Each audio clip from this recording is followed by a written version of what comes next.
तो hey guys, my name is Gaurav. Today's topic is classification of data structure. तो आज हम लोग बात करेंगे डाटा स्ट्रक्चर के क्लासिफिकेशन पे, या टाइप्स आप बोल सकते हो। तो चलिए शुरू करते हैं बिना किसी देरी के। तो यहाँ पर हम क्या देखेंगे, तो यहाँ पर ये है classification of data structure. But आप ऊपर देख रहे होगे, discuss some basic terminology used and elementary data organisation in data structure. तो ये क्वेश्चन मैंने फर्स्ट पार्ट में दिखाया, मतलब पढ़ाया है। आप डिस्क्रिप्शन में प्लेलिस्ट का लिंक देख सकते हो और वहाँ से आप इसको चेक इट आउट कर सकते हो। उसमें मैंने डाटा स्ट्रक्चर के बारे में बताया है और इसके बारे में बताया है। तो हम यहाँ पर आज केवल क्लासिफिकेशन ऑफ डाटा स्ट्रक्चर पढ़ेंगे।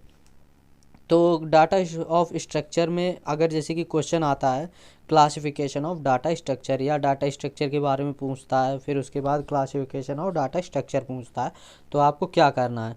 तो कुछ भी पूछता है तो पहले आप ये चीज़ लिख दोगे, मतलब डेफिनेशन लिख दोगे। डेफिनेशन ऑफ डाटा स्ट्रक्चर पूछ के उसको पूछेगा, शायद पूछ सकता है 10 नंबर में, शायद पूछ ले, बाकी कोई गारंटी नहीं है। तो ये लिख देना यहाँ तक। आप ये चीज़ मैंने फर्स्ट उसमें पढ़ाया, आप देख सकते हो, वहाँ से आप ये चीज़ देख लेना। फिर उसके बाद क्लासिफिकेशन पे आ जाएंगे डायरेक्ट। तो क्लासिफिकेशन जब हम लिखने जा रहे हो तो क्या करना होगा हमें, सबसे पहले तो डाटा स्ट्रक्चर पहले हेडिंग डालेंगे, ऊपर ये चीज़ लिख देंगे डाटा स्ट्रक्चर, और उसके बाद ये परमिटिव डाटा स्ट्रक्चर और नॉन परमिटिव डाटा स्ट्रक्चर लिख देंगे। उसके बाद ये ग्राफ जो है बनाना है हमें, इंट, कैर, फ्लोट, डबल और बूलियन, ये सब, ये पूरा ग्राफ बना देंगे। जैसे कि लीनियर में, प्रिमिटिव में लीनियर होता है, नॉन लीनियर होता है, array, link list, stack, Q, और इसमें जो होता है वो ट्री होता है, ग्राफ होता है। तो ये प्रिमिटिव क्या होता है। प्रिमिटिव, तो हम प्रिमिटिव के बारे में बात करते हैं। Primitive data structure that directly operate machine instruction that are predefined operations and properties. मतलब जो हमारा प्रिमिटिव डाटा स्ट्रक्चर होता है, ये डाटा स्ट्रक्चर में जैसे कि आप कोई भी चीज़ है, आपका नाम गौरव है, तो मतलब आप, मेरा नाम गौरव है, तो मेरा नाम डिफाइन है कि गौरव ही है, और ये कोई वो बदल नहीं सकता है। तो वैसे ही इसमें भी है कि ये प्रिमिटिव जो है, ये डाटा स्ट्रक्चर का डिफाइन किया हुआ है। जैसे कि इंट जो होता है उसमें नंबर्स होते हैं, और कैर में मतलब ये नंबर्स होते हैं बट डेसिमल नंबर नहीं होते हैं, रियल नंबर नहीं। इंट में नेचुरल नंबर होते हैं, और कैर में कैरेक्टर होते हैं, ABCD। और जो फ्लोट में होता है उसके अंदर मतलब डेसिमल रियल नंबर होते हैं, वो नेचुरल नंबर नहीं होते हैं, रियल नंबर होते हैं, इसमें डेसिमल भी आ जाते हैं। और डबल, ये जो उसकी क्वांटिटी होती है उसको बढ़ाता है, लॉन्ग, मतलब समझ सकते हो आपने। ये मैं पढ़ा दूंगा आपको, अगर जैसे कि ये ना समझ में आए हो तो ये चीज़ मैं बता दूंगा। और लीनियर क्या होता है, लीनियर मतलब एक ही लाइन में, जैसे कि मैं यहाँ पे दिखा देता हूँ आपको। जैसे कि ये जैसे कि है, ये लीनियर है, ये एक लाइन है, ये लीनियर वे है, तो इसको हम लाइन में इसको लीनियर बोलेंगे। तो ये लीनियर हो गया, ये लीनियर हो गया। और नॉन लीनियर, जैसे कि कोई भी चीज़ जो कि एक रेखा में ना हो, जैसे कि कोई एक यहाँ खड़ा है, कोई एक यहाँ खड़ा है, कोई एक यहाँ, कोई यहाँ, कोई यहाँ, कोई यहाँ, तो ये नॉन लीनियर हो गया। अब इसको डिफाइन कैसे किया जाएगा, तो यही चीज़ इसमें बताया गया है। तो लीनियर में क्या आता है, एरे आते हैं, लिंक लिस्ट आता है, स्टैक आता है, क्यू आता है। स्टैक को आप लोग जानते होंगे, लिफो मतलब लास्ट इनपुट और फर्स्ट आउटपुट, जो हम लास्ट में आउटपुट देंगे वो फर्स्ट इनपुट होगा। जैसे कि यहाँ पे आप देख सकते हो, हमने इनपुट दिया सबसे पहले 1, तो 1 हमारा यहाँ आ जाएगा। बट जैसे ही हम 2 देंगे तो ये 2 यहाँ हो जाएगा, 1 यहाँ हो जाएगा। अब हम अगर 3 देंगे तो यहाँ 3 हो जाएगा, यहाँ 2 हो जाएगा, यहाँ 1 हो जाएगा। बट जब हम इसको आउटपुट मतलब इसको निकालेंगे बाहर, तो क्या होगा कि 2 को पहले निकालेंगे, क्योंकि जबकि हमने इसे लास्ट में दिया है बट निकाल पहले रहे हैं। और क्यू क्या होता है, क्यू में ये होता है,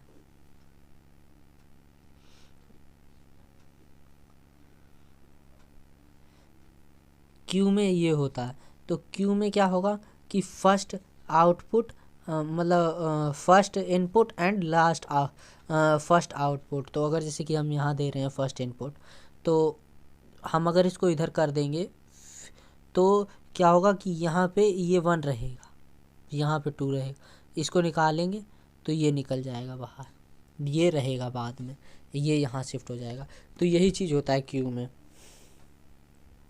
क्यू में यही होता है, जैसे कि क्यू और स्टैक लिंक लिस्ट, तो ये चीज़ ऐसे ही होता है। और इसके बारे में फुल डिटेल में हम बात करेंगे जब हम लोग इस पे पर्टिकुलर वीडियो लाएंगे। थोड़ा बहुत अगर कोई भी चीज़ मिस्टेक है तो कमेंट कर सकते हो उसको, और मैं उसको नेक्स्ट वीडियो में सुधारने की कोशिश करूँगा अगर कमी हो सकती है। क्योंकि देखो मैं भी एक स्टूडेंट ही हूँ, तो कमियाँ हो सकती है मुझसे भी। तो यहाँ नॉन लीनियर में क्या होता है, जो नॉन लीनियर होते हैं, तो नॉन लीनियर में क्या होता है, ट्री आते हैं, ग्राफ आते हैं। तो ट्री आपने देखा, जैसे कि ये मैंने पॉइंट रखे थे, अब इसको ट्री कैसे बनाया जाएगा, ये कर दो, ये कर दो, ये कर दो, ये एक ट्री बन गया। और ग्राफ ग्राफ ये हो गए, ये हो गए। तो ग्राफ और ट्री में अंतर क्या है, जो ट्री होता है वो बंचेस टाइप का होता है, उसके अंदर जैसे कि जो मतलब उसमें साइकिल नहीं बन रही होती है, बट ग्राफ में साइकिल बन रही होती है। ये देख सकते हो ग्राफ में साइकिल बन रही है, तो यही होता है। अब यहाँ पे हम थ्योरेटिकल अगर देखना चाहें तो देख ले, मैंने ये सब समझा दिया। Non primitive derive from primitive and not directly operate machine instructions. तो ये जो है प्रिमिटिव हमारा मशीन से डायरेक्टली बात कर सकता था, क्योंकि वो ABCD वगैरह और नंबर्स को, इन सब को यूज़ करता था। बट ये जो लीनियर स्टैक वगैरह हैं, ये लोग डायरेक्ट नहीं बात कर सकते। ये जो नॉन प्रिमिटिव हैं, इनमें क्या होता है, इनमें इंट कैर इनमें ये जो प्रिमिटिव हैं ये भी यूज़ होते हैं नंबर के तौर पे, जैसे कि ये है। तो इसमें देखो ये नंबर के तौर पे यूज़ हो रहे हैं। ये ग्राफ है, यहाँ पे नंबर्स होंगे, ये जो डॉट डॉट है यहाँ पे कुछ ना कुछ वैल्यू होगी। तो यही चीज़ इसमें होता है, जो वैल्यू होती है वो इंट होगी या कैर हो सकती है, कुछ भी फ्लोट हो सकती है, मतलब कुछ भी हो सकता है, वहाँ पे कुछ भी हो सकता है। तो जो भी चीज़ होगी वो होगी तो प्रिमिटिव ही ना। तो जब वो प्रिमिटिव होगी तो वो नॉन प्रिमिटिव प्रिमिटिव से ही बना होता है, खुद से कुछ नहीं करता है प्रिमिटिव, क्योंकि मतलब नॉन प्रिमिटिव खुद से कुछ नहीं करता है। अब यही हम देख लेते हैं यहाँ पे लीनियर डाटा स्ट्रक्चर और नॉन लीनियर डाटा स्ट्रक्चर में डिफरेंस क्या होता है। बाई चांस अगर पूछ दे तो आप लोग बता सकते हो। All element arranged in linear order where each element has successor and predecessor except first and last output, last in मतलब जो एलिमेंट होता है। तो जो ये होता है लीनियर, मतलब जैसे कि ये लीनियर है, ये लीनियर है, इसमें क्या होता है कि इसका जो फर्स्ट आउटपुट है इसका सक्सीडर भी है और प्रीसीडर भी है, मतलब प्रीडिसर भी है और सक्सीडर भी है, प्रीडिसर और सक्सीडर दोनों हैं। तो और नॉन लीनियर में क्या होता है, this data structure do not form a sequence, data structure are arranged in hierarchical. तो क्या है, ये हायरार्कल में उसमें अरेंज्ड है, ये लीनियर में नहीं है, एक सीधी रेखा में नहीं है।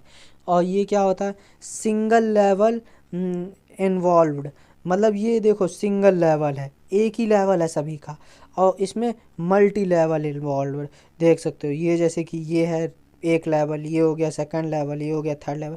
ये सब हम आगे सब ढंग से मतलब डीपली इसको डिस्कस करेंगे, अभी यहाँ पे नहीं।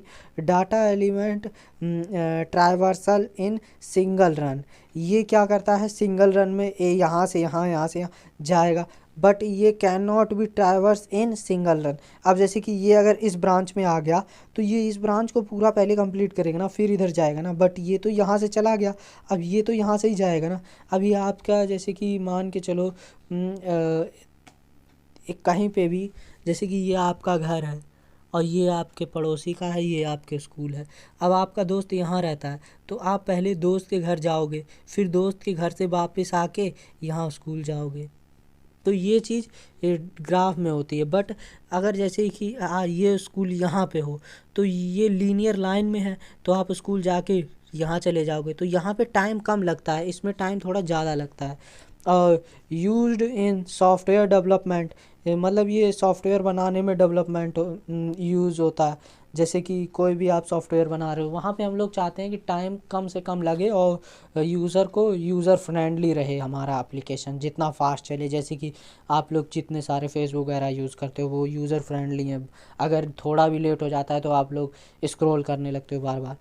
तो ये है used in AI and machine learning. ये मशीन लर्निंग और एआई में यूज़ होता है, क्योंकि जैसे कि जब कोई भी मिस्टेक होती है तो ये चीज़ रिपीट करती है, फिर से उसी स्टेप पे जाके होता है। डीप मशीन लर्निंग, ये सब अभी आप अगर इन फ्यूचर पढ़ोगे, तो मैं ये इन फ्यूचर पढ़ाऊँगा तब आपको समझ में आएगा सब। अगर आप मेरे चैनल को सब्सक्राइब करके रखते हो तो सब कुछ एआई वगैरह सब पढ़ाएंगे हम, और ये उसमें बताया जाएगा। तो बाय बाय, नेक्स्ट वीडियो में मिलेंगे किसी और टॉपिक के साथ, तब तक के लिए टाटा।